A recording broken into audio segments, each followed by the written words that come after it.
Hello guys, umagang kay ganda at kay lamig. Kaya magluto tayo ng sinigang na salmon with kangkong. Salmon cuts nga lang yan guys, or yung mga pira-piraso ng salmon na mabibili dito sa market ng Abu Dhabi. Simple lang ang mga ingredients nito guys ng aking sinigang at simple lang din ang pagluluto, very fast. Nagpakulo lang ako ng tubig at ayan na nga nung kumulo ay nilagay ko na yung mga sibuyas, kamatis, at saka yung luya. Wala nga pala akong sinigang mix guys, kaya ayan dinamihan ko na siya ng kamatis. At syempre lalagyan ko siya ng suka. Ayan, suka para umasim, para maging sinigang ang lasa niya. Pwede rin namang lemon, para mas masarap din yung lemon or kalamansi.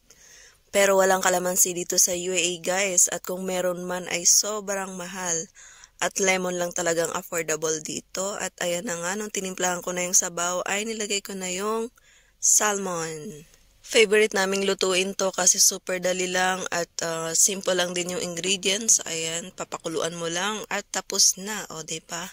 At napaka-healthy nga rin ng salmon. Haluan mo pa ng gulay na ganito. Buti may kangkong dito sa UAE. At ayan na, higop na tayo ng sabaw. Ready na yan. Thank you so much for watching. Bye!